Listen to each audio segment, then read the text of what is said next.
Au Togo, la gendarmerie nationale est au centre d'une vive controverse après sa sortie médiatique sur l'affaire Grace Koumeyi. Les contradictions entre sa version des faits, les déclarations de la victime présumée et la position de la Commission nationale des droits de l'homme, CNDH, placent une nouvelle fois l'institution au cœur des critiques, fidèle à une réputation faite de zones d'ombre et de non-dits.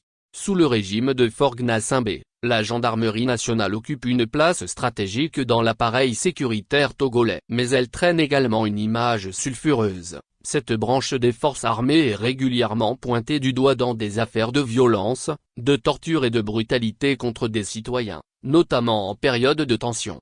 La récente affaire des allégations formulées par Grace Koumeyi, sage-femme et militante politique incarcérée, ravive les interrogations profondes sur la culture interne de l'institution et sa capacité à dire la vérité aux citoyens.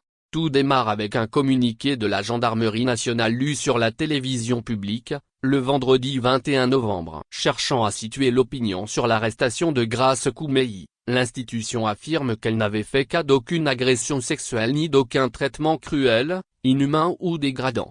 Plus encore, elle soutient que, lors de sa garde à vue au groupement de gendarmerie de Lomé, Grace Koumeyi a reçu la visite d'une délégation de la Commission nationale des droits de l'homme, CNDH, laquelle se serait déclarée satisfaite des conditions de détention. Mais très vite, la contestation survient. Depuis sa cellule, Grace Koumeyi affirme dans une note écrite avoir signalé, aussi bien lors de la visite de la CNDH qu'au moment de sa déposition, des douleurs aux parties intimes. Par ailleurs, des sources proches de la CNDH assurent que l'institution n'a jamais fait de déclaration publique à l'issue de sa visite au groupement de gendarmerie de Lomé. Plus troublant encore, dans un communiqué daté du 28 octobre 2025, la CNDH affirmait avoir eu connaissance d'un cas d'allégation de viol sur une dame, survenu le 6 juin 2025 lors de sa garde à vue.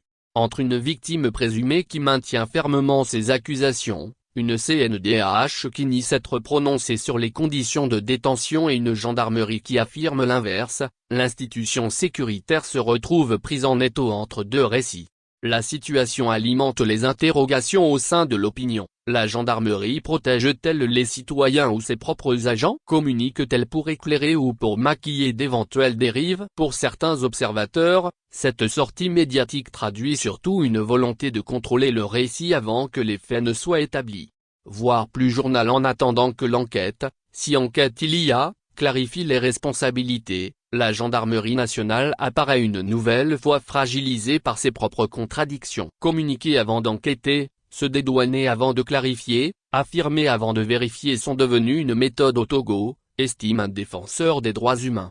Il en veut pour preuve les sorties médiatiques du procureur près le tribunal de grande instance de Lomé et celles de membres du gouvernement au lendemain des manifestations de juin et juillet dernier.